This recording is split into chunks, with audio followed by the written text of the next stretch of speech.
with your Rochester. Hi, everybody. Let's go ahead and get our meeting started. Tavis, are we ready online? And we don't need to worry about any attendees on phone or anything because we're live streaming, correct? Correct. The public link is being streamed live via YouTube, so the Google Meet link is just our personnel and, Excellent. and board members who could not be in person. Excellent. I love that. Okay, thank you. All right. Sarah, will you please call the roll? Yes. Mr. Goebel. Here. Mr. Yatoni. Mr. File. Here. Mrs. Reynolds. Mrs. Johnson. Here. Mr. Carley. Dr. Magulius. Here.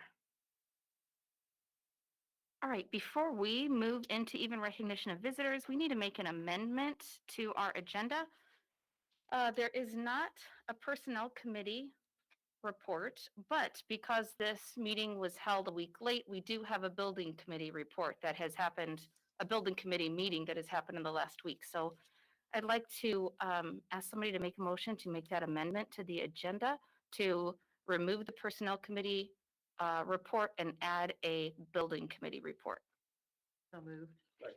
Thank you. Can I do all those in favor on this one? All those in favor? Aye. All those opposed? Any objections? Abstentions? Sorry. All right. Thank you. All right. Are there any visitors that wish to be addressed?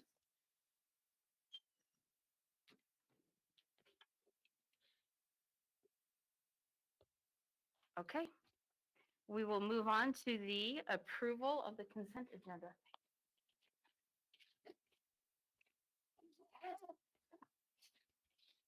Is there a motion to approve the consent agenda as presented So moved. with the amendment? Thank you. Second. Thank you. Call roll. Mr. Carley. Yes. Mr. File. Yes. Dr. Magulius. Yes. Mr. Goebel. Yes. Mrs. Reynolds. Mr. Yatoni. Mrs. Johnson. Yes. All right. Financial reports. Investment report and approval of bills, payroll, and treasurer's report. Yeah, on the investment report, you can see our balances dropped just under $1 million from December to January. Part of that drop was due to 3 of our bond payments that totaled just under $624,000, and the rest of that is just due to normal operating expenses and salaries, so forth. Short-term rates still remain low. The longer-term rates are starting to tick up, but obviously they still remain low as well. So that's it on the investment report. Any questions? Is there a motion to approve the bills, payroll, and treasurer's report as presented? So moved. Thank you. Second. Call roll. Mrs. Reynolds. Mr. Yatoni. Mrs. Johnson. Yes. Mr. Carley. Yes. Mr. File. Yes. Dr. Magulius. Yes. Mr. Goebel. Yes. All right. Year-to-date fund summary. On the year-to-date fund summary, we continue to track better than our budgeted numbers in the operating funds. We have received, I guess, more than expected or budgeted reimbursements for food service. And out of the first round of the CARES funding of approximately $140,000, we've received $92,000 of that total. So that is contributing to the overall operating deficit being projected at just under $660,000 compared to what was budgeted at a little over $856,000. And I expect that to get better as the remainder of the fiscal year goes on. And keep in mind, out of that projected $659,000 deficit, we do have $140,000 of contingencies in that number. So if those are not spent, that number drops by that $140,000. So we would just be currently at about roughly about $519,000 projected deficit. Any questions? Okay, and the The present, trend is to continue about like this. Well, I expect the trend to continue to get better in terms of, our projected deficit compared to what was budgeted originally. Thank you. I'd just like to add one piece of this that I didn't have in my report, but it fits here. Many of you, I'm sure, saw the governor's budget address, and there's much to go through, the appropriations committees at the State House, but we're looking at a second year of flat funding again, which I realize in the middle of a pandemic that could, possibly be the best we could hope for. With that being said, the compounding effect of not getting tier money 2 years in a row, that makes a big difference over a 5 and 10 year term. You're talking, over $1 million over the course of a 10-year term of revenue that we would not receive even getting flat funding 2 years in a row. So it's just something we watch and try to build into our projections as well. presentation of ISBE financial profile. I'll be real quick. This is done annually. ISB prepares our financial profile, not only for our district, but obviously all districts in the state. Some of the items that I highlighted in your packet gives you that information as to what indicators they use to give us that profile score. In the 5 indicators are fund balance to revenue ratio, expenditure to revenue ratio, days cash on hand, the percent of our short-term borrowing ability remaining, and then the percent of long-term debt margin remaining. So those are all used to produce our total profile score. And each of those categories or indicators are weighted.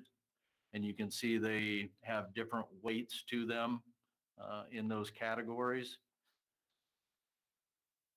And overall, we have been in the financial recognition, which is the highest category that ISB recognizes. And that is between a score of 3.54 to 4. And on the overall report that we get, I don't know if you recognize this page at all, but the overall profile score that we get, they break that down. And out of those 5 categories, and 4 of them, we received the highest rating before. In the percent of our long-term debt margin remaining is our lowest score, which is a 1. So that obviously brings us down to an overall rating of 3.7, which obviously is in the recognition category. The last page of that profile score is based on our FY20 financial profile with EBF or evidence-based funding tiers. We are in tier 2, and out of the 347 total districts in the state, we are one of the 270 of that total in the recognition category. So that was a Number quick what? explanation of how they rate districts. What, out of the 347 were where? We're one of the 270 districts in the state that are in recognition category of Okay. tier 2. Okay. Any questions on that? All right. The administrators' reports and directors' reports are included in your board packets. Are there any questions for any of our administrators or directors?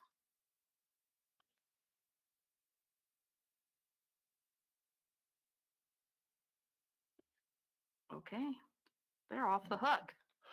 That means you have good reports. There's no questions. Mr. Cox is not off the hook, though. Will you provide a Drink of water. Will you provide a superintendent's report for us, please? Everybody can tell what kind of report it's going to be judged by how many bottles of water are on the list. So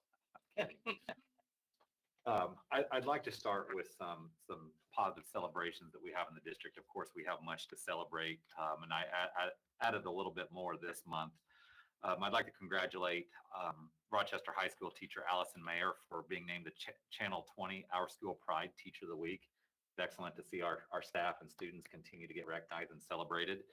I also want to thank Heather Arnold, who's going above and beyond to help our faculty and staff get registered for vaccinations. I'll talk a little bit more about vaccinations later in the report, but just a behind the scenes look. It's been, interesting getting everybody signed up for vaccines because we've been doing it a little bit of everywhere, and she's really been on top of where appointments are available and even going above and beyond and helping people register that are having trouble getting registered. And I think you'll see why that points to our numbers being so high. The return of athletics is certainly a welcome one. And there's a huge thank you to our athletic directors, principals, coaches, our bus drivers, everyone involved to help us get going again. It's been a monumental task getting all these activities crammed into one short window and getting them scheduled, getting buses going, getting streaming of events going. And it's come with some bumps, no doubt. But at the end of the day, seeing the kids happy and smiling has certainly made it worth it. And this is National Bus Driver Appreciation Week. And I want to thank all of our Rocket drivers too. I think are second to none. Our bus drivers are the first ones to see our kids at the beginning of the day and the last ones to send them home. And they really play a greater role than people realize. It's much more than just driving the bus, because it can be a bus driver who tips you off if a kid's having a bad day. They can let you know if something's going on at the end of the day. They see kids in a different light than we do. And of course, last week I've jokingly said, but it's also real, that last week was like our first week of school. And getting transportation going with all of our students and getting people to school and home on time in 80 and 90 degree weather and sunny is difficult enough. We chose to do it last week in snow and 0 degree weather. And I really commend our drivers and Brenda and Sarah out at the bus garage for making that happen. And this week also marks Public School Appreciation Week. And I'd be remiss if I just didn't recognize that, in public schools, we open our doors to all students. And we really are the centerpiece of our community, and we're blessed here in Rochester to have a supportive community, great kids, great parents, great teachers to make this all happen. So I'm always public school proud during this week. My report, since our meeting was originally scheduled for last Tuesday, I made some updates today so you had the most recent information. One of those things was originally I was going to announce we were going to have a building committee, but now that building committee has since come and gone. And so there will be a report about the building committee here when I finish this report.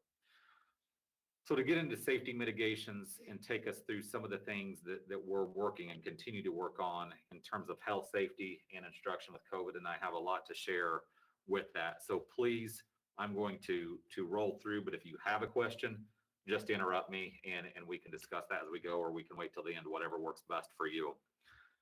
The first piece, there's a couple of things I just need to share and shed some light with the board to just give you some insight to challenges that we face as we continue to move forward. And this is no easy task for anybody involved, from our state agencies, federal agencies, to our local health departments, to the school districts. There are no easy answers. There are no easy decisions to be made as we continue to try to not only get kids to school, but increase instruction and keep people in school.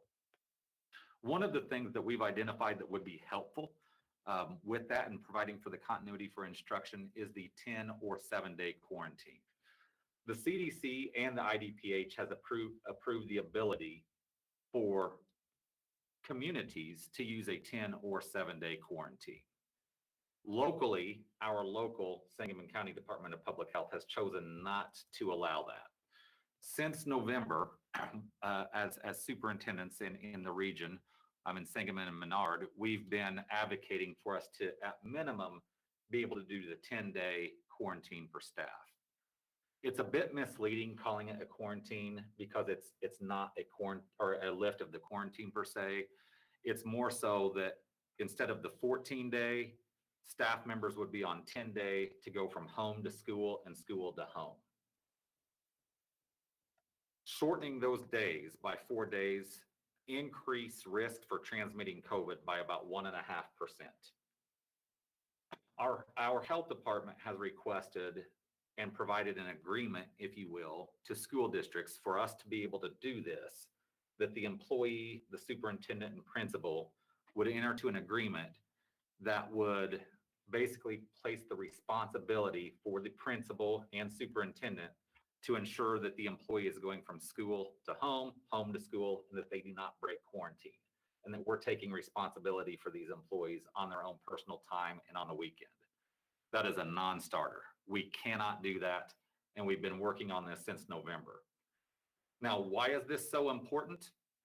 The reason it's important is providing for continuity for instruction of being able to have staff in school. And when we go through some of our statistics, you'll see the difference between the number of positives versus the number of quarantines. But if we looked at first semester alone, had we done the 10-day quarantine first semester, we would have gained back 179 in-person work days with staff. So that presents one example of challenges we're facing. The next example is something I've been dealing with today. The quarantine rules, and it's no mistake, that's been one of our biggest challenges. It's hard for our staff, it's hard for parents, students, communities. And one of the things we're faced with challenges in our school district of keeping kids in school, we have people that choose remote learning because the quarantine is a problem. And that's not something that we look down upon. We understand. I mean, we support people's decisions and it's there for a reason. So that's where a shortened quarantine would be helpful there as well. The school district this year has taken on the responsibility for contact tracing in the school district. I don't know if I've ever had that happen. I'm sorry. It's on Do Not Disturb, but it somehow rings.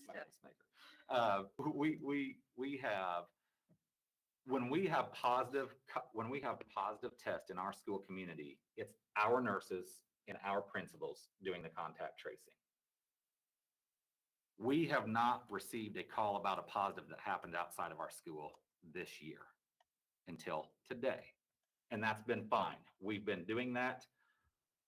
I feel very strongly and recognize I'm biased about our team, our nurses and principals' jobs that they have done with contact tracing. And we're following the rules that have been set before us. And I understand the frustration that individuals have when they're quarantined or when their children are quarantined. I've been one of them. I don't know that I have to share that, but most people here know, and I think it's important that I'm following these same rules. Our principals, our teachers are following the same rules as everyone else.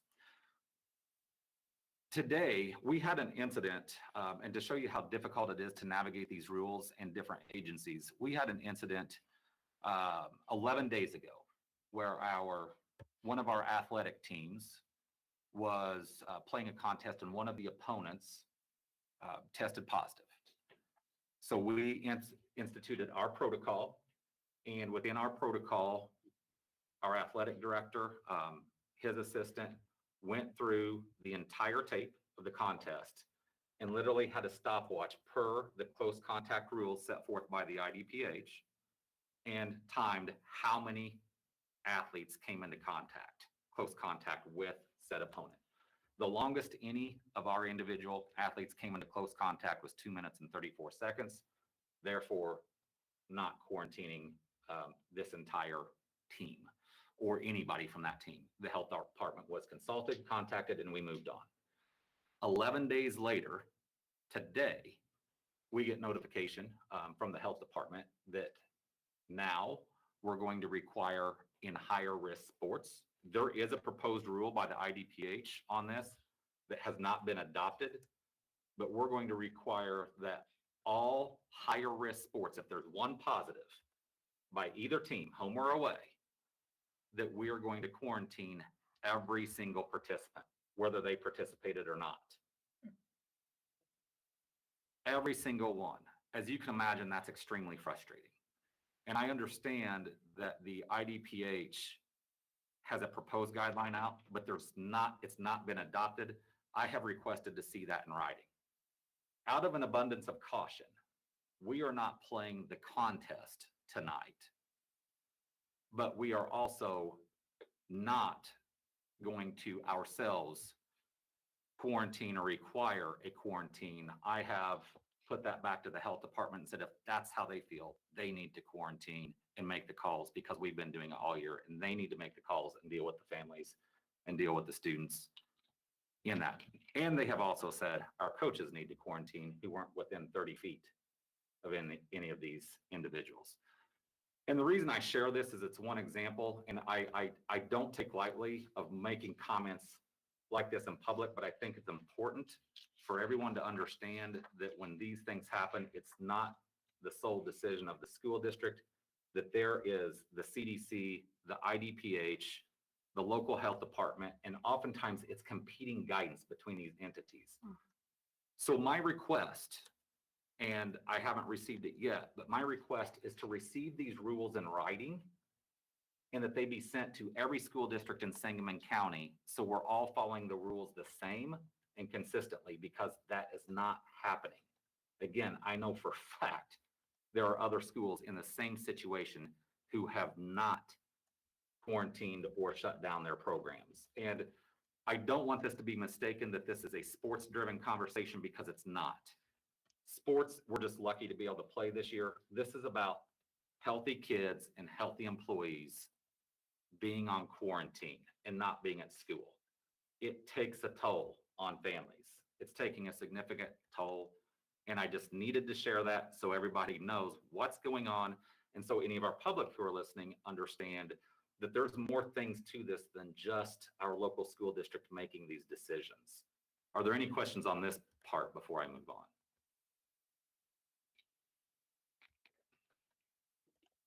So on to some more positive things. But this, again, these next pieces of this report highlight why it's frustrating when we encounter things like today. With vaccinations, we have great information on vaccinations. With vaccinations, we have of active employees, we have 349 active employees. This includes all of our substitutes. This includes also our coaches who may not be or not full-time employees at the district. They work elsewhere and they come and coach for us. Of the 349, 51%, 178 individuals or 51% have taken their first vaccine. Full-time faculty and staff. This does not include coaches or substitutes. We have 253 individuals. 170 of those, or 67%, have received their first vaccination. Of our teaching staff, we have 132 teaching staff. Of those, 99 or 75% have received their first dose of vaccine. All faculty and staff,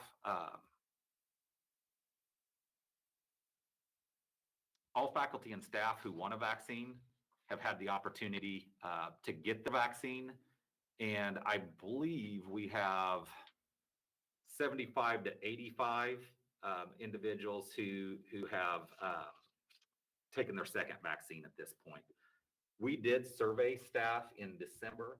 These numbers are trending higher than what that initial survey. I can also tell you from talking and comparing school districts locally and regionally, we're trending at or above what you're seeing the rates of vaccinations for employees. Now, that doesn't mean that people don't want to get vaccinated. It just means we might have better access, our programs, those kind of things. There's a lot of variables that go into that. But I'm really pleased with where we are with the vaccinations. It's a real game changer. And again, the CDC has approved if you have your vaccine, once you're 10 days past your second dose, you do not have to quarantine for a period of up to 90 days. They are in discussion, and I don't think they would share this. They shared this on a national webinar that I participated in last week. They're in discussions of increasing that to 6 months and possibly beyond, but they need more studies and more things to happen. I don't think they would share that if they weren't seriously looking at that. That then, just because the CDC approves that, doesn't mean we can do it. The IDPH has to approve it. We expect that approval to come within a week. And then our local health department will have to approve it. And again, that's something we really need, is the ability to abstain from quarantining after people have had their second dose of vaccine. In terms of transition to in-person learning, our local data, I'm not going to go through each data point. That's something you can see. But our positivity, and the reason I put 2.9 to 3.3%, the dates, I use 3 different websites to look at information, and so some of them run updated a little differently. So these dates and this data all comes from February 13th all the way up through February 18th is where a lot of this data comes from. So our test positivity rate, depending on which date you look at, runs anywhere from 2.9% to 3.3%. Being at or falling below that 3% is a big deal. It's very important. In all of our areas, we are at target and or decreasing, with the exception of new cases per 100,000. Our new cases per 100,000 per the CDC are still in the warning level at 131 per 100,000, but it's decreasing substantially. When I first started presenting this data to the board, maybe around the holidays, we were at 185. So we've seen this continually drop from month to month to month. And again, one piece of data does not drive in-person instruction versus remote instruction. It's that layered approach of all these different pieces of data that we're presenting. The other piece is looking at our core indicators to inform in-person learning. We are at, again, depending on which test positivity we use, we're at the lower risk for transmission in schools to the lowest risk for transmission in schools, which this is the first time we've breached into that since we've had this tool available to us. But we're at the lowest or lower risk for transmission in schools across the board in all categories when we look at statewide, regional, local, and in-school transmission, when you layer that on top of each other. The core indicators in terms of, the 5 mitigation strategies that we've looked at, that has not changed in terms of consistent and correct use of face masks, social distancing, hand hygiene, cleaning and disinfection, and contact tracing, along with our local health department. Here's the data that I'm really excited to share. Currently, and actually this has changed. Currently, in our student population, we have 0 students. I've knocked on wood every time I've said this today. Currently, we have 0 students that are positive for COVID. We have 1 staff member that's positive for COVID in a population of about 2,500 people. Our year total of positive staff is 24. Our year total of staff quarantined is 157. So you can see that disparity between the number of people quarantined compared to the number of people testing positive, and why that shortened quarantine is important. There's a 1% greater risk of shortening that quarantine of transmission. The COVID positive students is 1. Our year total of COVID positive students is 116. Our current quarantine is 17. That's the lowest our quarantines have been for students since probably August or September. I'd have to look at our sheets, but it's extremely low, and that's district-wide. I remember the days this year when we were in the hundreds of students quarantined, which was very difficult. We do not have any COVID positive cases directly linked to in-school transmission. I know there's a lot of questions about that. I know there's a lot of concerns and different ideas about that. So within your report, I provided you the link to where we have that data, even with the Illinois Department of Public Health and our local health department. They keep track of possible, and I'm going to stress possible, in-school transmission. At Rochester Elementary, which is fairly recently, and Rochester Junior High, we have 2 cases of possible transmission. It's less than 5 total. So I believe it's 2 off the top of my head, and we still cannot directly link those to school. The other piece that we're required to keep track of are COVID outbreaks. And you can go to that link directly on the Illinois Department of Public Health, and there are no outbreaks directly linked to Rochester schools, which is important. And I would like to point out for Sangamon County,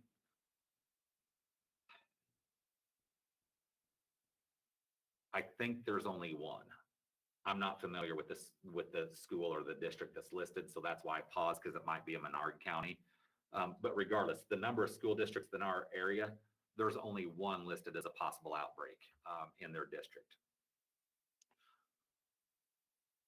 In terms of student attendance, and I last checked this data, this is as of February 12th, so it may have changed a little bit, but I don't think it would have changed a lot. We have total district-wide 79.1% of our students attending in person and 20% of our students attending remote, and 14 students as of this time. We're still undecided. That's probably changed since this was last taken. At the elementary schools at EC1 and 2-3, we're at 6.6 and 7.8% remote. At RIS, it's a little higher at 11.4. Then you see us go to the junior high at 16.7. And then our high school is 37.1% remote. Obviously, and that's no surprise, we expect the high school to be higher. I will tell you, than the other schools, I will tell you, I was expecting that number to be even higher than 37%. So I was really encouraged with this number. Another key mitigation strategy, and for an up-to-date report on this, I did include that as a link on your report. Principals update this as kids change. So if you ever like to know what it looks like at grade level or what it looks like at a building more up to date, you're always more than welcome to look back at that report. The other piece that we have in our toolkit that we haven't talked enough about, maybe it's, I'm hoping we don't have to use this often, is the adaptive pause. If we do see an increase in cases or we do see an outbreak that's identified in a school, we have the ability to shut down for a very short period of time. Probably, I don't see us more than a couple days shutting down, up to a period of 2 weeks. We could go longer if we needed to. But what you see when schools do the adaptive pause is anywhere from a few days to a few weeks, meaning they shut down a classroom, a building, or an entire district, depending on the circumstances, for that period of time they deem appropriate till they can get cases to stabilize and go back down. We do have that ability to do that. That's what's going to keep us to be able to continue to move. If we would, for example, have an issue in a specific classroom at one of our schools, we may quarantine that classroom and do an adaptive pause in that classroom. Or if we couldn't trace it to a classroom when it was related to a building, we may have to put a building on an adaptive pause while the other buildings still continued on their current schedule. We recently, it was 2 Fridays ago, the CDC released their updated guidance, or not their updated, they released their guidance for school. I hope the irony is not lost on anyone that we shut down schools and went remote in March of 2020. We received guidance, the best and really only guidance, detailed guidance from the CDC in February, almost a year later. This guidance is strictly that. It is still a guide. It is not regulatory. It's not mandatory. There was a follow-up webinar by the CDC hosted by the AASA, which is the National Superintendents Association. Dr. Greta Massetti, who presented at this webinar, she's the same physician from the CDC who reported the return or the school mitigation toolkit that I highlighted in December, that helped us make some of our decisions and gave us that layered approach and layered strategies. In the interest of time, this document and this report really doesn't tell us many things that are new. It just takes those strategies from that toolkit and put them into a report. It's really like we should have had this report first and then the toolkit came after. It's neither here nor there. I felt very good as we heard the follow-up webinar. There was some confusion. There were some questions when we received the report. But in the follow-up webinar, I thought the CDC did a really nice job of talking to the schools and answering our questions. The Q&A was very valuable. This document is not intended to require schools to open for in-person learning who aren't ready. And it also is not intended to close schools who are already open. It's simply intended to help us make an informed decision. And at the end of the day, through all of this, to date, schools still do not have any clear guidance from any agency about when it's appropriate to open or not. We get given puzzle pieces, and it's our job to put those puzzle pieces together in relationship to our local, our regional, our in-school, our local, and our regional and statewide data, along with our ability to carry out mitigations. So a couple of highlights. They did define 4 color-coded levels of spread for COVID-19 in communities. You have your blue, yellow, orange, and red. That goes from the lowest to the highest. The other piece, a key piece in this report, and a lot of focus on the Q&A, of course, was on social distancing. I can tell you that's been one of the hardest things for us here. It's hard for our community. It's hard for our staff, us as administrators, to really get a handle on social distancing because it is challenging. So a lot of our questions were asked surrounding that. What was reported to us is if you see that your community transmission or your school transmission is high, your adherence to the 6 feet needs to be much more strict. However, they said if your community transmission is high, but your school transmission is low, that doesn't necessarily mean you have to adhere to the strict 6 feet guidance. I hope that highlights the challenges of the advice we're given by these agencies.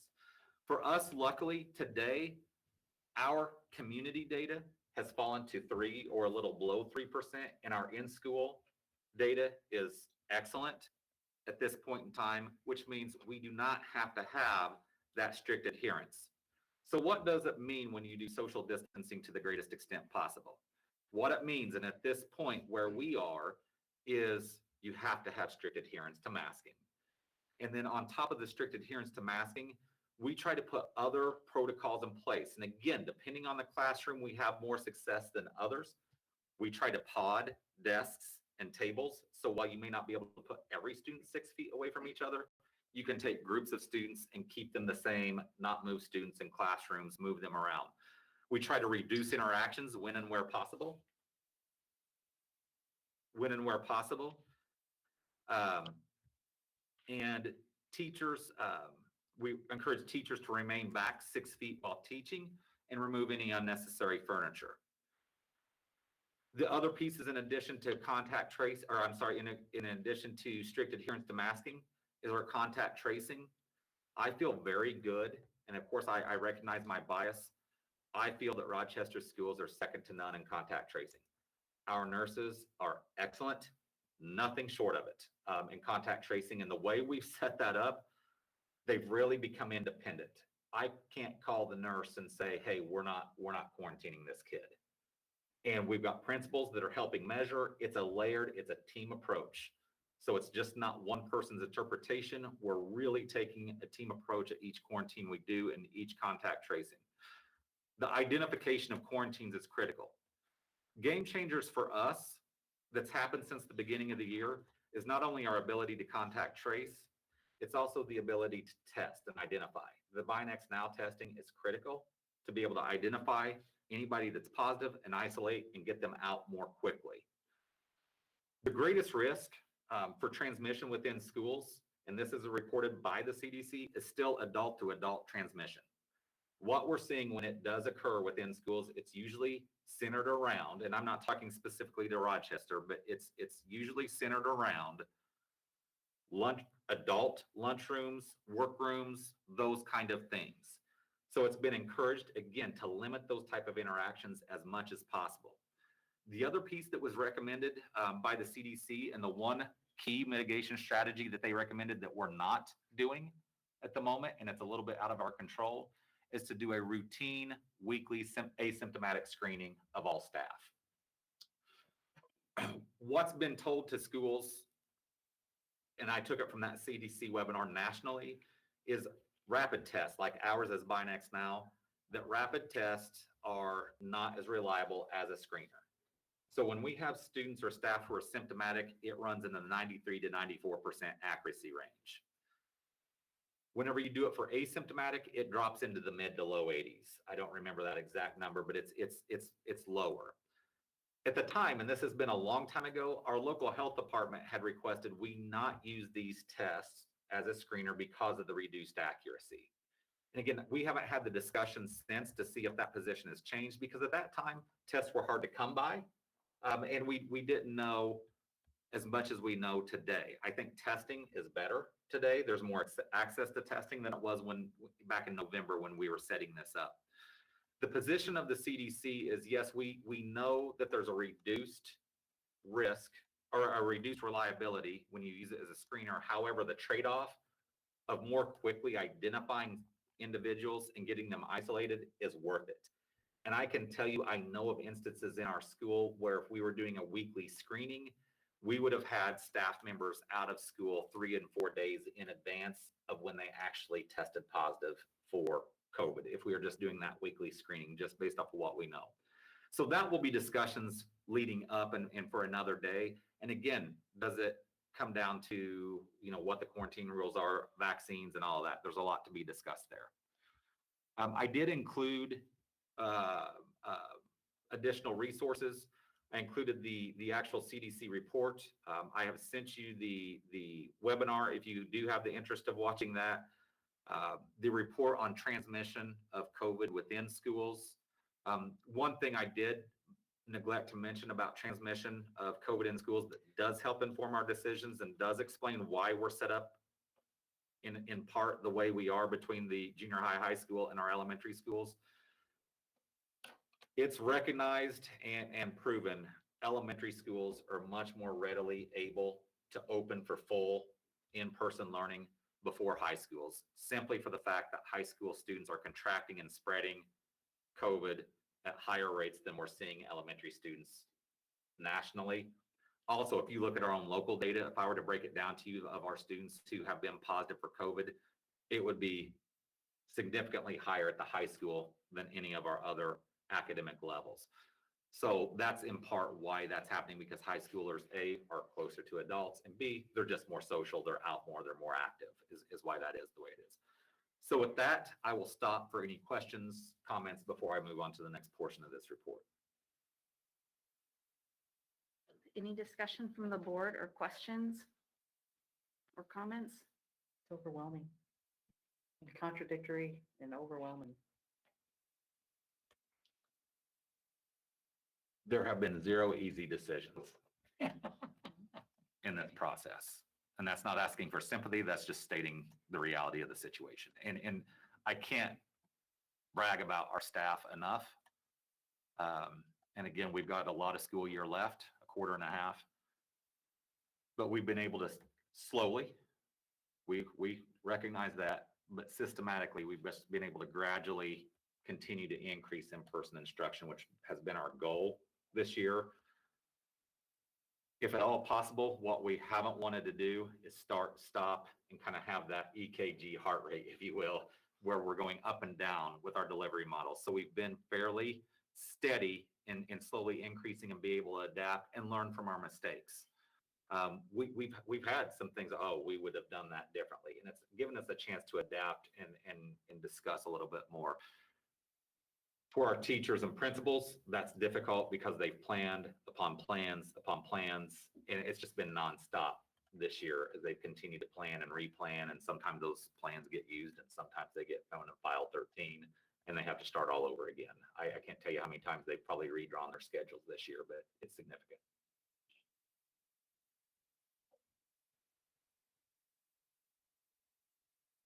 So if I may, and I know this is hard for people to wrap their minds around, and we've had these discussions internally with staff, albeit preliminary with staff. We just started going to 4-day a week. Okay, and I will tell you, that's still a hybrid model. That is not full in-person learning. I mean, we still have Mondays full remote, and to a various degree, depending on the age of the child, they're still going a partial day. But we recognize it is still an increase and it's still step forwards. We may never get there, but we have to plan what's next. What's that next step forward? And ultimately, our success in this model helps guide that decision, not to mention our community success. If we see a surge, I would point to October. In October, we were having this discussion, and we were contemplating the idea of trying 4-day-a-week instruction between November and December, between Thanksgiving and Christmas. And then we had that Halloween surge, and we just put the brakes on. This could be that same case. We anticipate those next steps, and we see some type of surge, either internally or externally, which causes us to just pause and stay where we are, or we may be able to continue to move forward. The ideal transition time, just from grading purposes and just maybe because we're stuck in how schools work on midterms and quarters. But the ideal transition time to take the next step is the fourth quarter. The challenge with that is this is our last board meeting before the fourth quarter. I know that's hard to believe, but because we scheduled this meeting a week later than normal and because of spring break, that meeting falls a little bit different. So the fourth quarter starts, is it the same day as the? Yes. Yeah, so I think it's March 15th. It's the same day as the March board meeting. So we need to have more discussions, but we don't see the next step being as drastic, unless there's different opinions here, as being as big as what we've done earlier this year. It's probably going to be a variation, though I want anybody who's listening online or here in the audience to know this could change. This is just thoughts and ideas. Will we extend, at the elementary, instead of ending that day at 2, will we go to 3 o'clock, especially if we see those number of remote learners continue to decline? Will we go full day 4 days a week? Would we go full day 5 days per week? That would be a bigger change. At the high school level, would we go on Mondays and not have that Monday remote and go full? I can tell you preliminary discussions, it's trending more toward, at least at the elementary, let's get them here until 3 o'clock, but we still need some type of time for remote.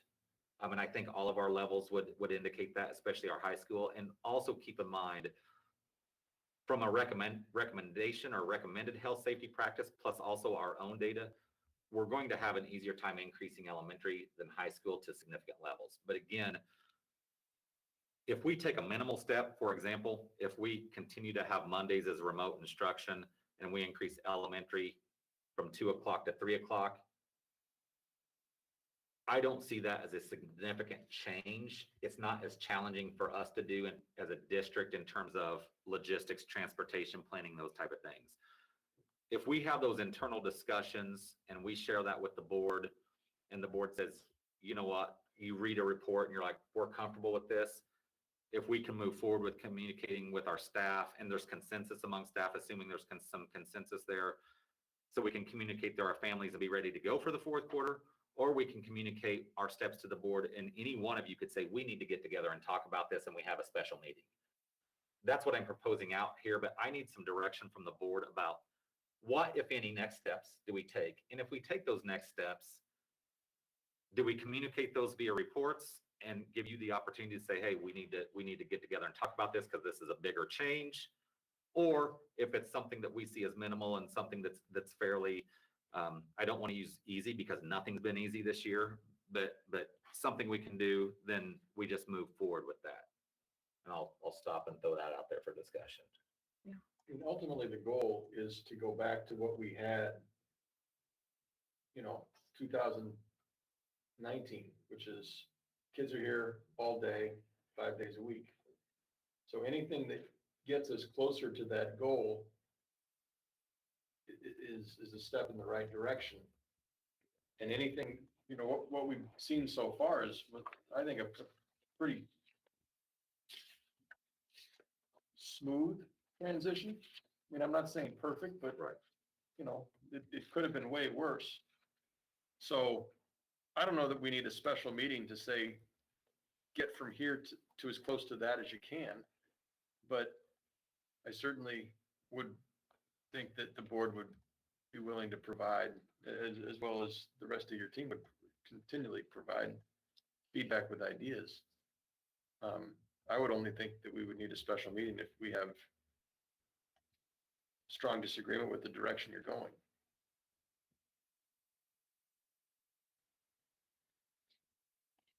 I mean, I saw in your report, you had a couple ideas. When I read your report, I thought that was the plan, your last paragraph. No, it's just throwing ideas out there. And we threw that out.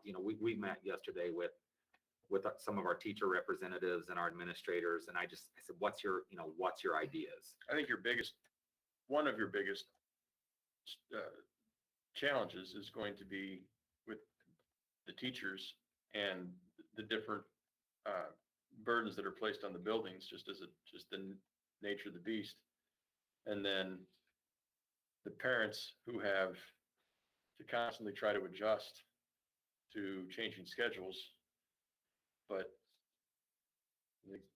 they're getting good at taking a punch.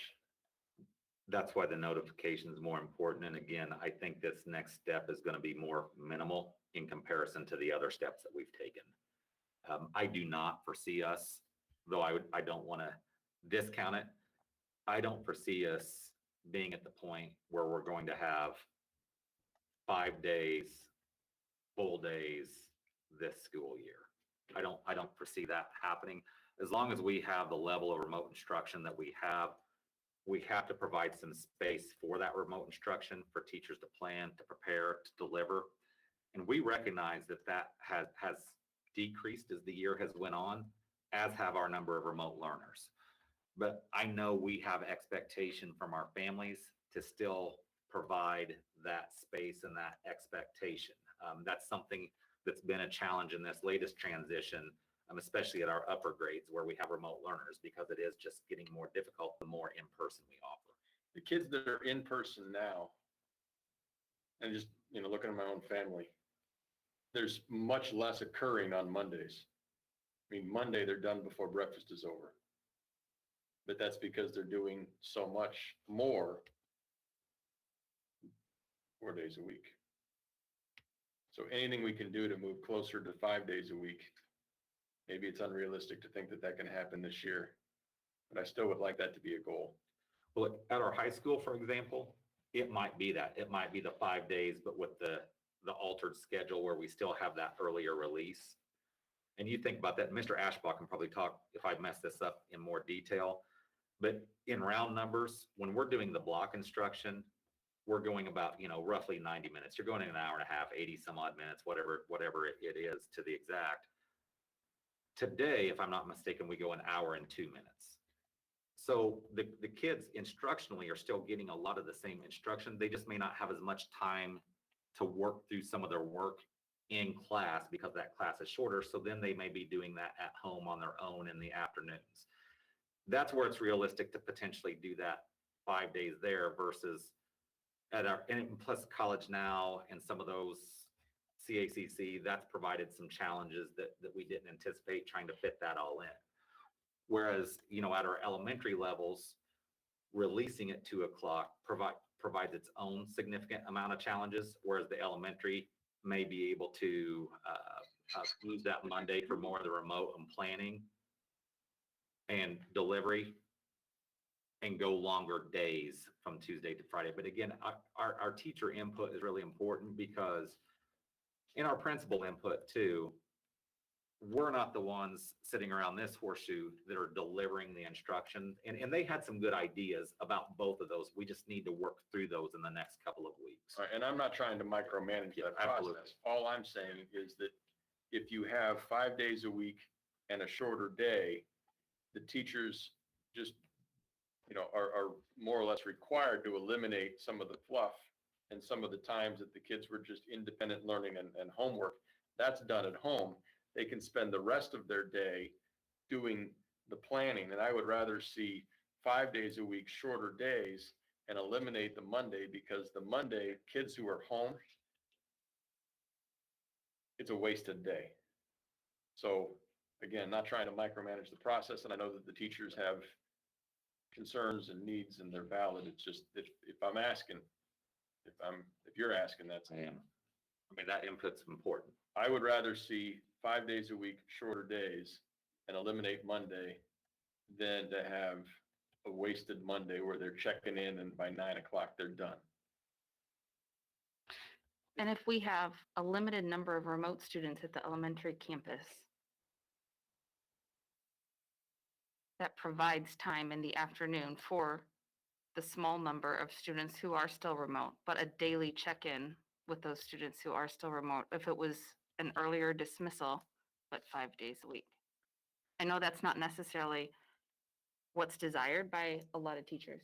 So I know there's a lot to weigh there. And also I want to point out, if we're aiming for a goal to give parents notification, a 2-week notification, that decision has to be made by Monday. Yeah, we're not going to be able to In do a the week. 2-week notification. It's going to be much shorter this time around. So I would also say that I hope we can lean on our principals to provide the insight, on where their teachers are and what the needs are, and to be able, I know you're talking with them regularly, so as a board member, I look for that too, is what is needed and what can you do? Where can you go next?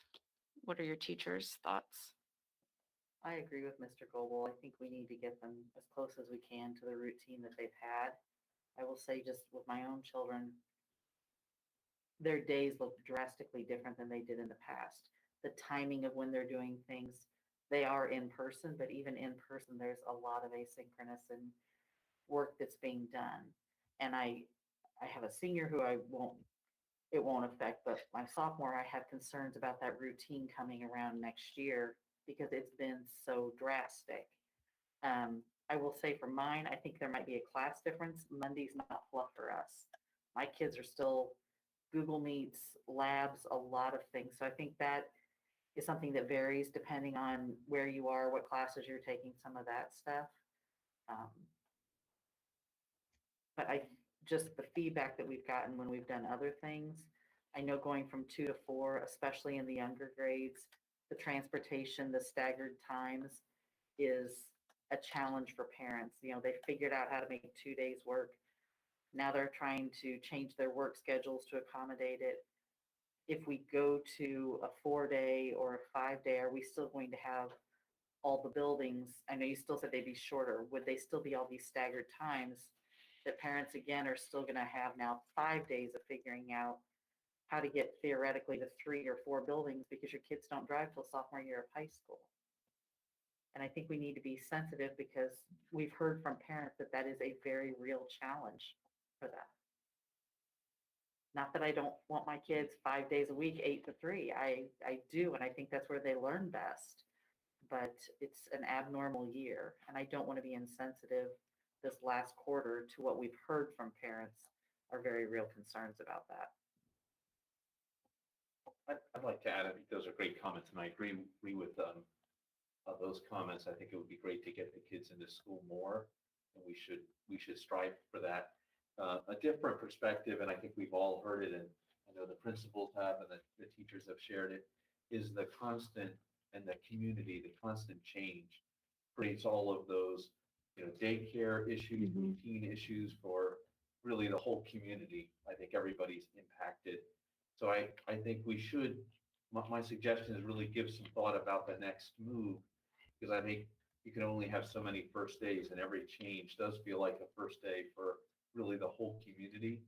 So I think that's the challenge. The community and the school has been great about being flexible. But I worry about the limits of that. Probably can only make, maybe one change, maybe 2 through the rest of the year. So to think about what the vision is and try to get there in a strategic way. But I think that's a huge challenge for everyone. To your point on that, I think it's important. This will probably be it. In reality, what we do this next time will probably be how we finish the year, unless something drastic happens either way that's unforeseen that we don't even know about or predict, good or bad. So this will probably be it. The other piece that's been challenging this semester is we have had to be adaptable, and we've asked everyone to be adaptable, including ourselves. Our initial plan was to start the model work on right after break. Then when we saw that vaccines were becoming a possibility, we backed everything up to try to give the opportunity for as many people as possible to at least get their first shot. Now, there's been a few things, if you ask me, that we don't have time to get into tonight. If you had to do it over again, hindsight being 2020, what would you do differently? That's a good conversation for another day, because there's plenty. I would not do that one differently. I do think that ability of getting that first shot in a lot of people's arms helped in reality, but it also helped morale-wise. I've never seen so many people excited to go get poked in the arm in my life, including myself. It was a good thing, and it's a confidence builder, but not a false confidence. So that's made this challenging because our timeline got crunched, and at the end of the day, we know that the end of the year is coming. There's an end date coming. Um, My thought is that we've got to a good place, and I think it's time to do one more step, whatever that step is. My judgment is not near as good as the staff and teachers and you all, but I think we've come to this place, we shouldn't quit progressing. I think we need to do something, and I liked your last paragraph, or next to last, what next? I think we're at that stage, and I'm for whatever the thing is that moves us down the road a little further. Whatever that step is, big or little, one more step this year would be a big help, especially when you see the less cases of positives and all of those figures, they're trending the right direction.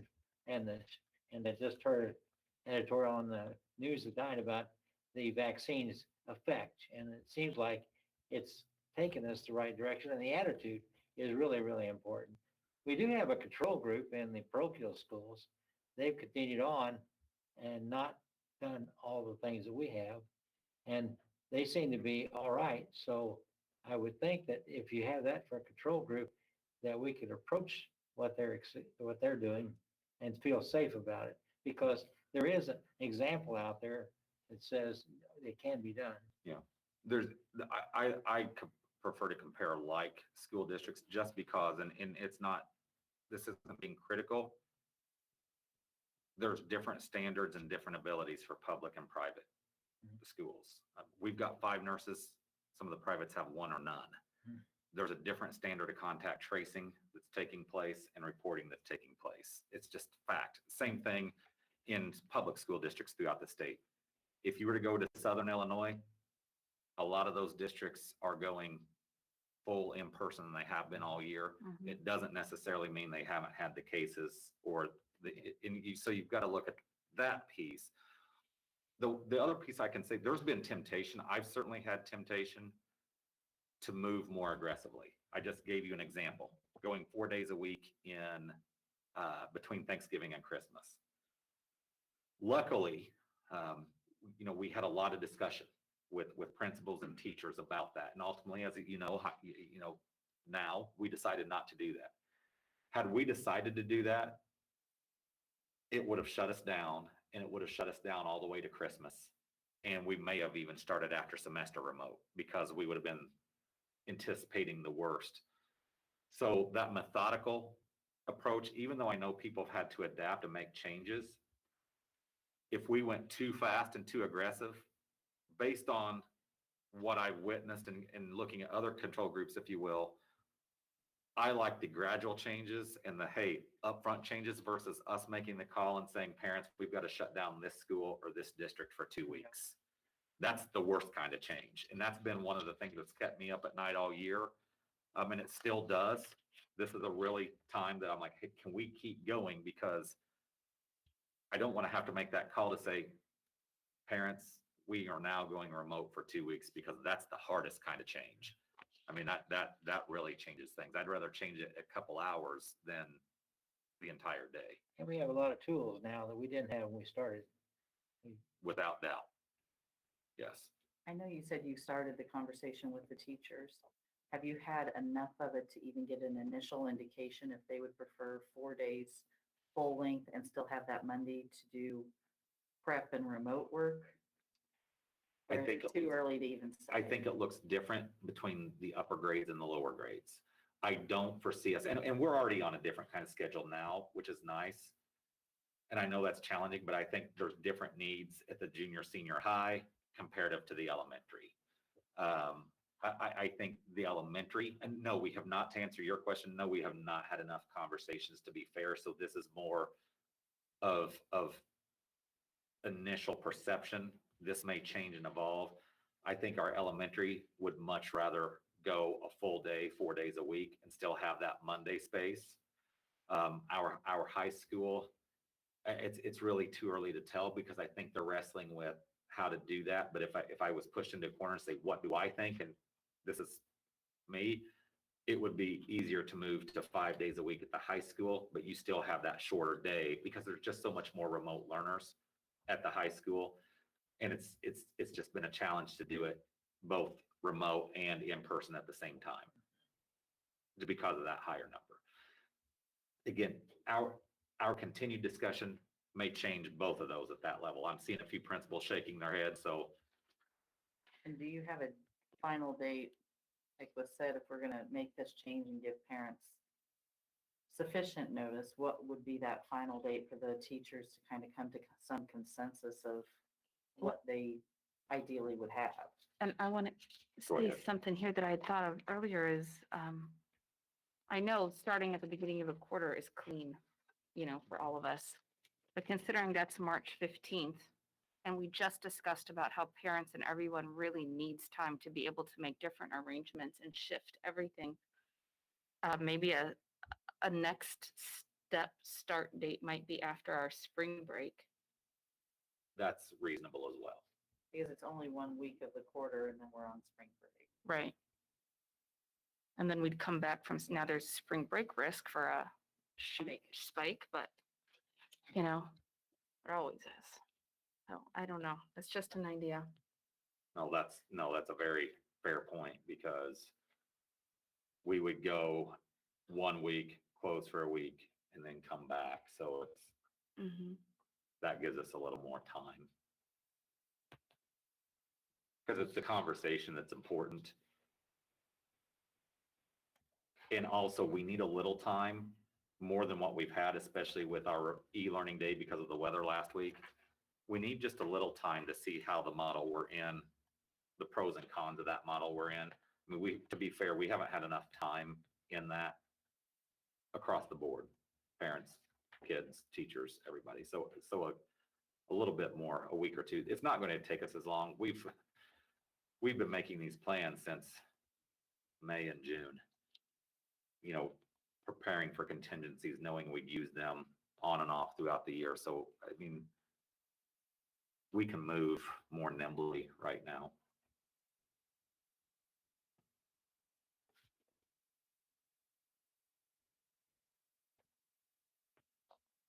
All right. This has been helpful. And I'll just close to close this on launches.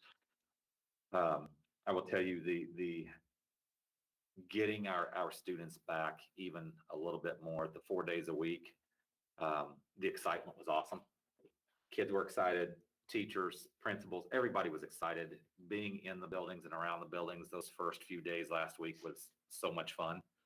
Mr. Reed told me a story about a couple elementary age girls who only have 2 girls in their hybrid class, their 2-day-a-week hybrid class. And then when we added the 4 days, the class was even. They're like, we have other girls in our class now. And they were so excited. Those are things we don't think about. And, of course, at the upper levels, kids getting to see their friends who are on opposite days, and teachers getting to see students. I had one teacher that I just asked how it was going.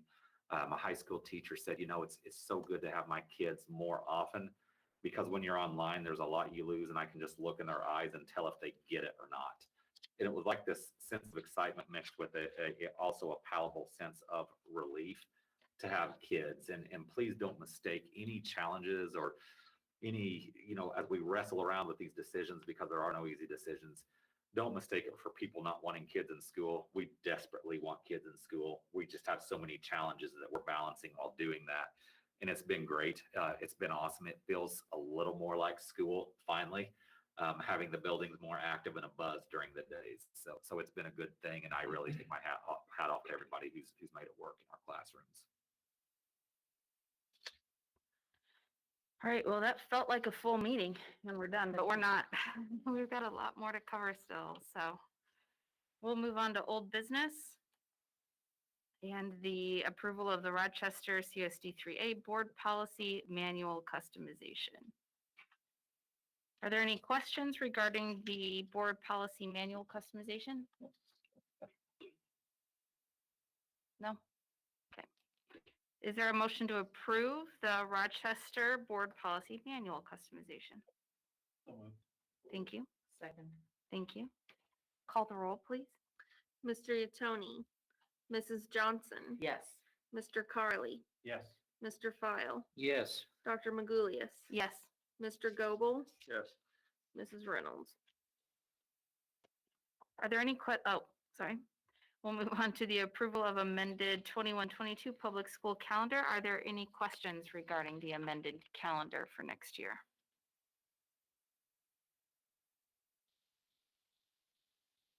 Okay. Is there a motion to approve the amended 21-22 public school calendar? So moved. Thank you. Second. Thank you. Call the roll? Mr. Yatoni, Mrs. Johnson, Yes. Mr. Carly, Yes. Mr. File, Yes. Dr. Magoulias, Yes. Mr. Goble, Yes. Mrs. Reynolds.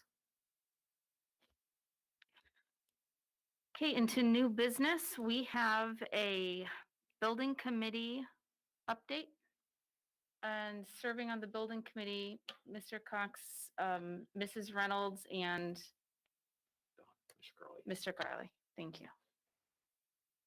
If you may, I'll be happy to give a short report. I know the meeting's gone long. I'll be brief. We had a great presentation. It was humbling to hear their comments, frankly, about our facility staff and the wonderful job they do maintaining our facilities.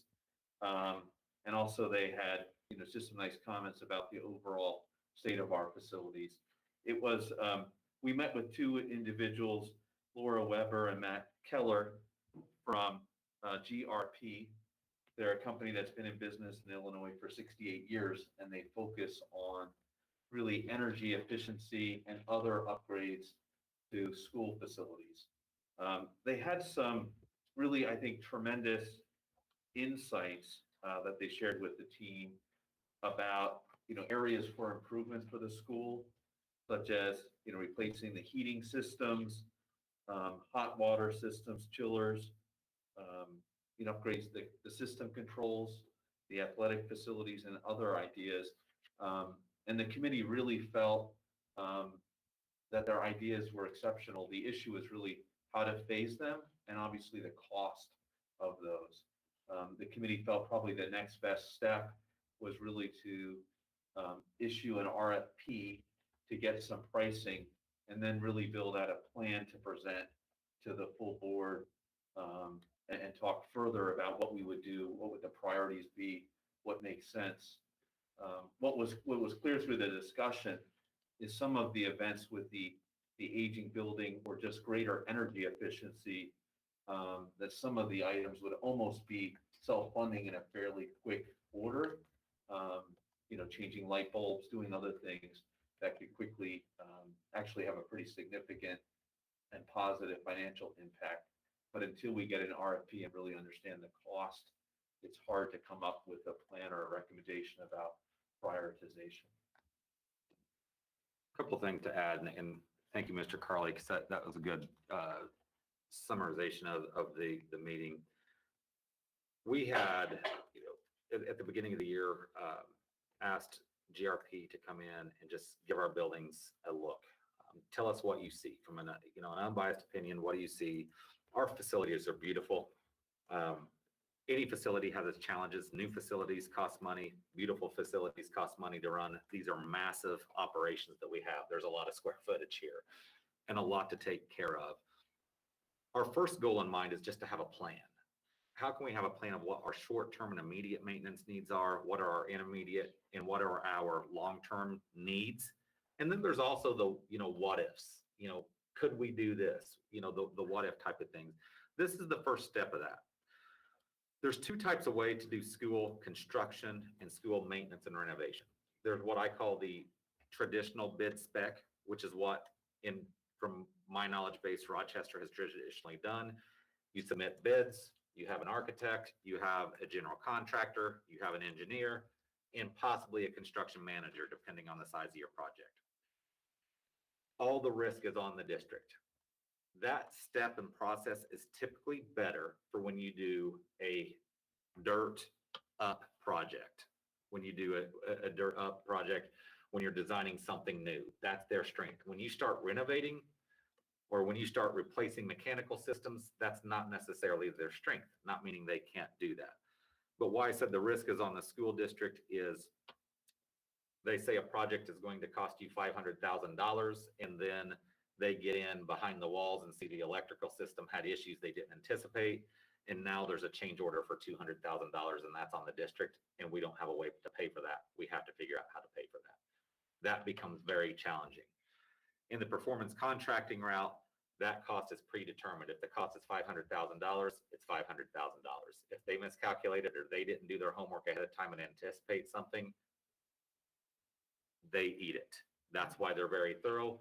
That's why these companies will come out and when they do the RFPs, we'll get 3 north or south, 3 companies that will dig through our buildings. And if we decide not to do it, the worst case scenario is we get 3 really nice outside perspectives of what our buildings look like, what our needs are at no cost. Performance contractors, unlike the design build, their strength is not ground up. They'll tell you that they can do ground up work and new work. That's not their strength. Their strength is doing HVAC, doing electrical, lighting, plumbing type of things in existing buildings. And that's the purpose of the way the law was set up. That law was not set up. There is a law and legal requirements to follow. It's not meant to go build a new school district with that process. It's meant to come in and really look at your infrastructure and HVAC processes. The other piece I would add that we talked about as a committee, if we did a first step, that first phase would be really small. So the board and the district could get a sense of how that works, meaning it would be some of our controls and some of our electrical. The two local labor? They can, yes. And they typically do pull out of the local union halls or even the local contractors. We can use our local architect. Yes.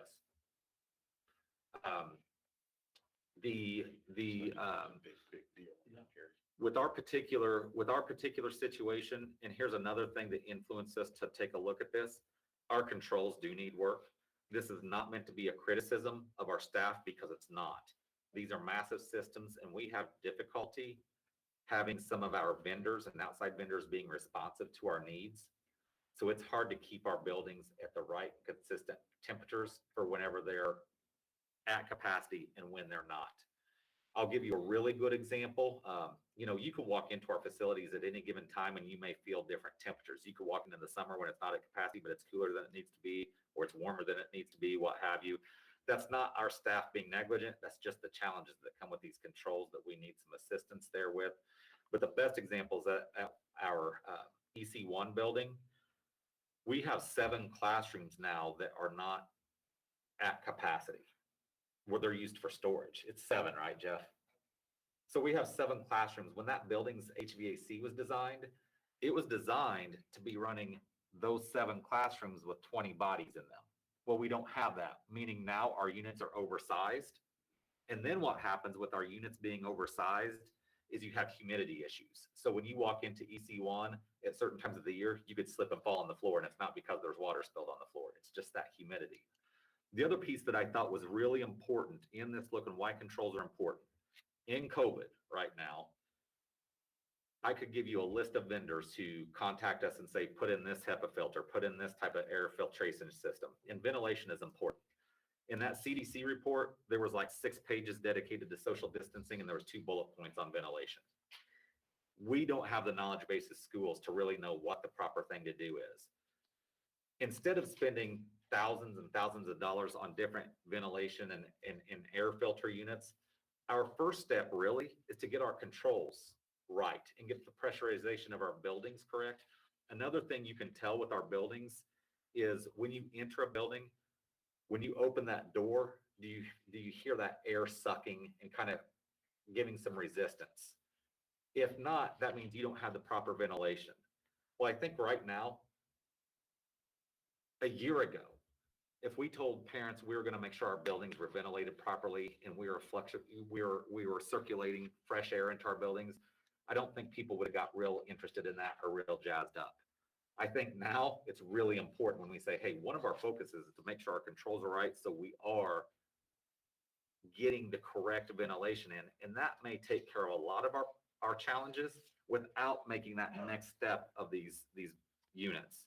And then lighting, we certainly have some lighting issues. And again, we've taken advantage of some of these lighting incentives, but there's challenges with that because, again, this ring, for example, if we went to Ameren and did a lighting incentive and a company came in just off the street, they're going to take LED lights and they're whatever, let's say there's 25 fixtures in here, they're going to replace it with 25 LED bulbs.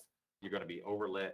It's going to be too bright and you're going to be burning more energy than you need to burn versus really looking at it and repurposing and resizing your lighting units, I guess, if you will. So that's why we're saying, let's put out that RFP, see what responses we get back, make a decision if we want to take a next step, if there is a next step, and what size and scope of project that would be. And again, I would stress that we would keep this really small. The most important thing for us in this regards to this project is the controls to get those right. One, from a financial aspect, because whenever we're running things that don't need to be run when buildings are empty, that's a big cost. But the other is to get that ventilation flowing properly in all of our buildings.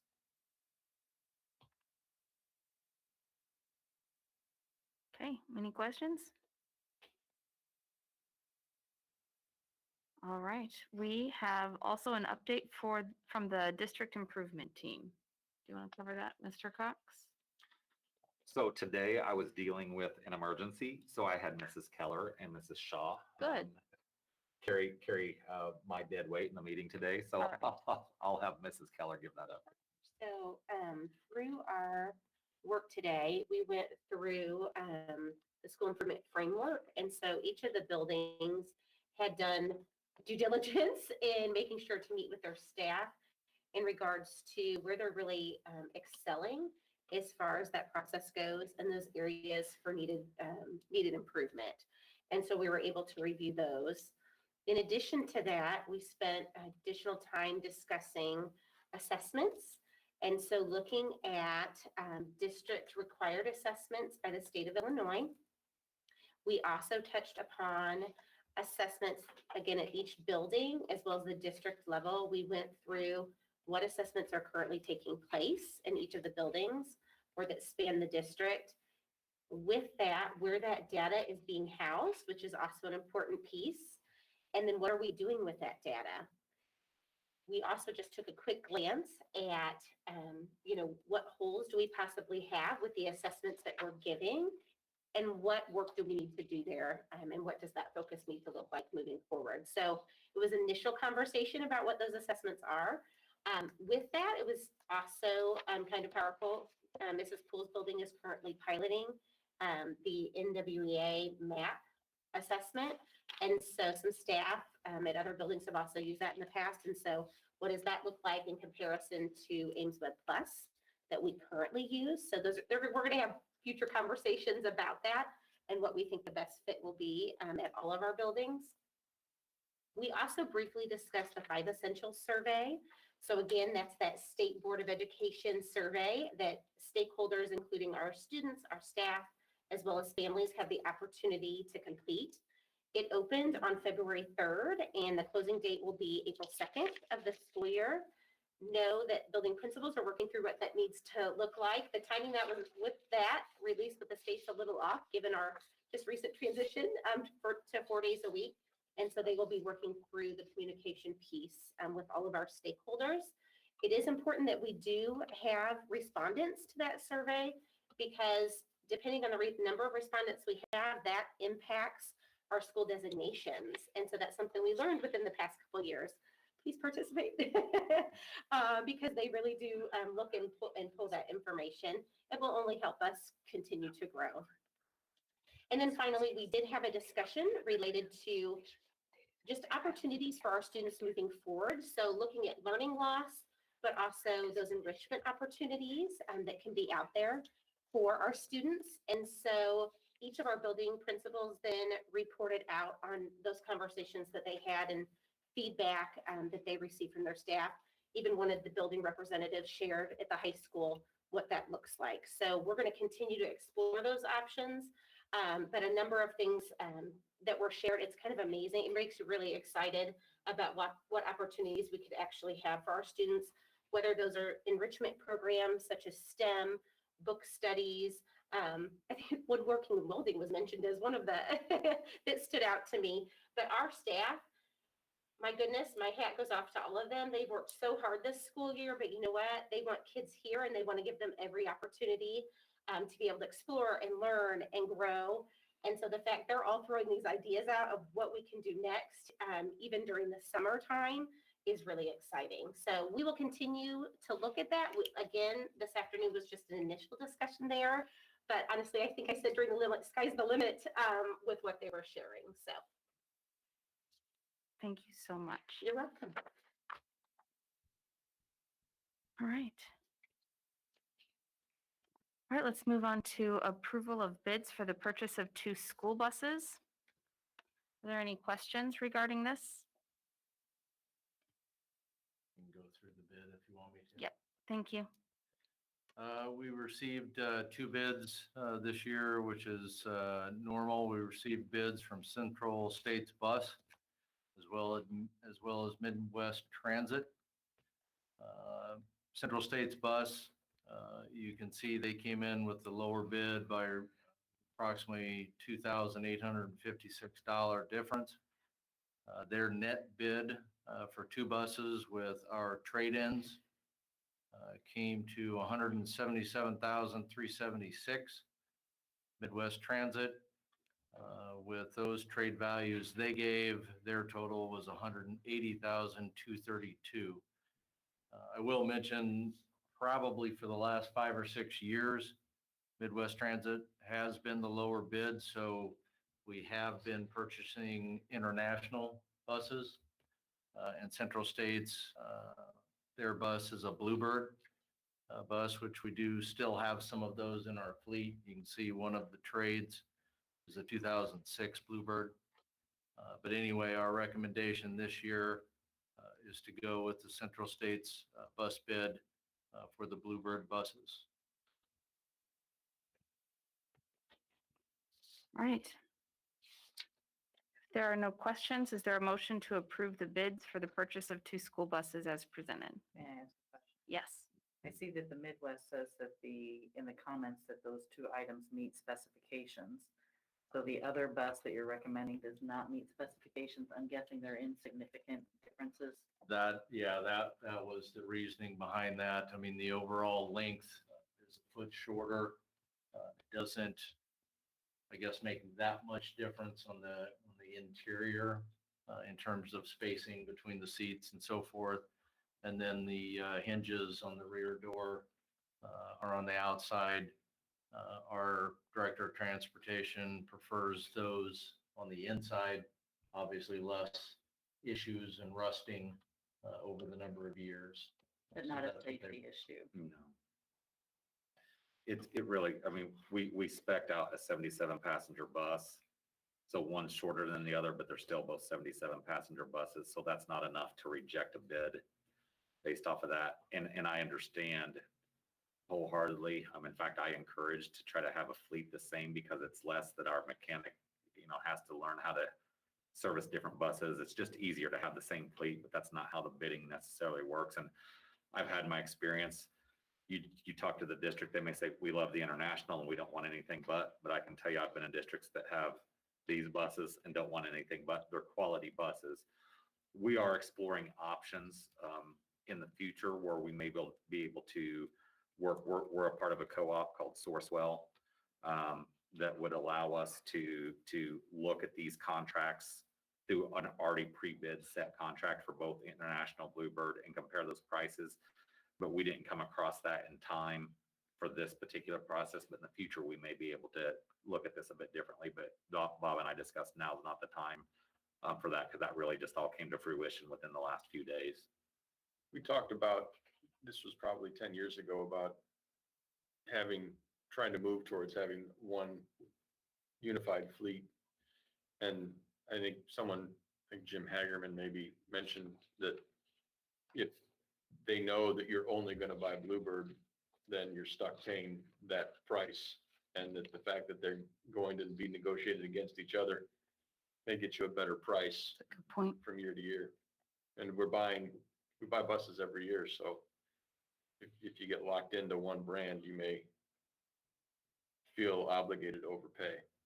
The only way you could really do that to that point is to work through a national purchasing co-op that goes out and bids those on a national level.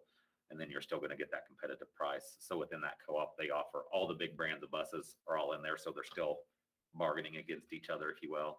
I don't know what the prices would be on that, but again, it's something to look at in the future, but for the time being, and we're obligated, the way the school code and the bidding laws, we're obligated to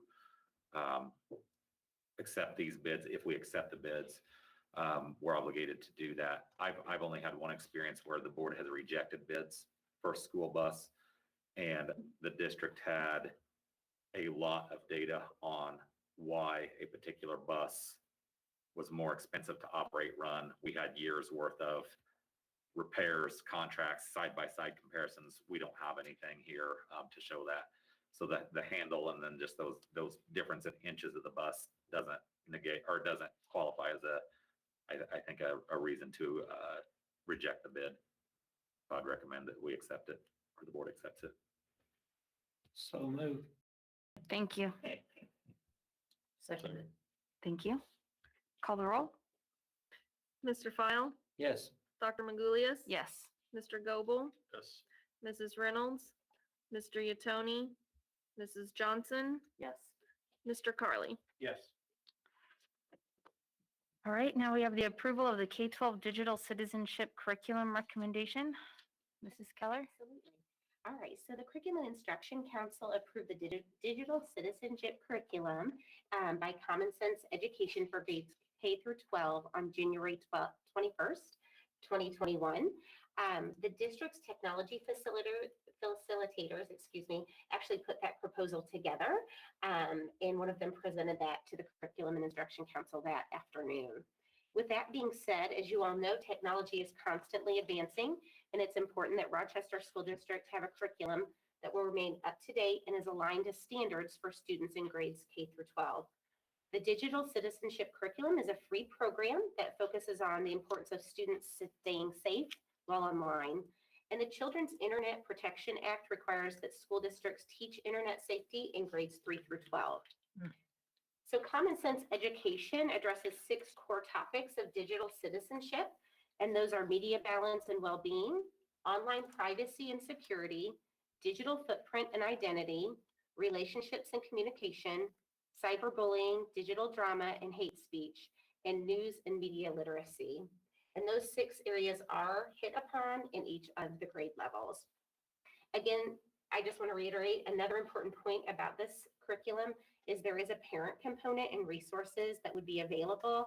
And that's something that the Curriculum Instruction Council spent quite a bit of time discussing, and how important it is that we help our families in the district as well, help educate them so they can also keep their children safe while at home. So that's our proposal to share with you this evening. Any questions?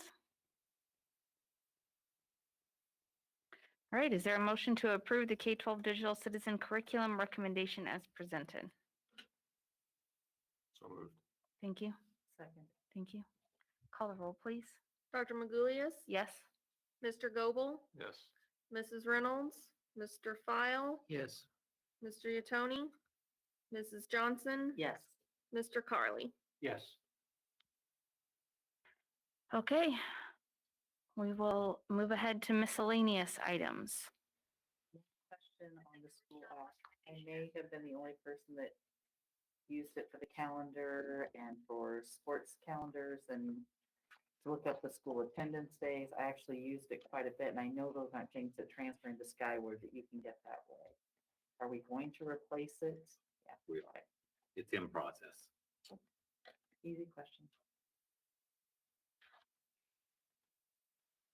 And the reason being too, just so you know, we're looking at being able to consolidate some of our, right now we go to multiple different places to do web, social media, app. If we have to go to a different place for all of it, we're trying to consolidate it so we can do it once and it goes to all the places.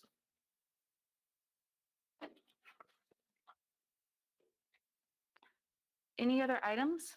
I'd like to thank Announcements? administrators and staff for the reports that we get. We didn't make any comments on them, but I appreciate seeing what's going on in each building because we really can't visit. And you're busy, we don't want to call you. So this is a good way to keep up with what's going on. So thanks, Ferber and athletic directors, all of those are very important to know I agree. because we get questions and Sometimes those are where the answers are. All right, then. I'll entertain a motion to go into closed session for the appointment, employment, compensation, discipline, performance, or dismissal of specific employees. So moved. Thank you. Second? Thank you. Call the roll? Mr. Goebel, Yes. Mr. Yatoni, Mrs. Johnson, Yes. Dr. Magulius, Yes. Mr. File, Yes. Mr. Carly, Yes. Mrs. Reynolds.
Hopefully it was still good.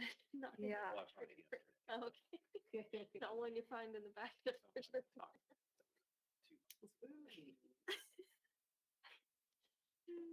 You didn't venture to even try that. No, we live. Live. Live, ready to go? Okay.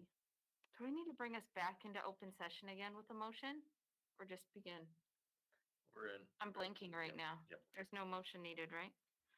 Okay, is there a motion to approve the personnel report? So moved. Second. Thank you. Call the roll? Mr. Young, Mr. Carly. Yeah. Mrs. Reynolds, Mr. Goble, Yes. Mrs. Johnson. Yes. Dr. Magulius, Yes. Mr. File. Yes. Is there a motion to adjourn? So moved. Second? Second. Thank you. All in favor, say aye. Aye. Meeting adjourned. You'll be here. Am I right that next month is my last year?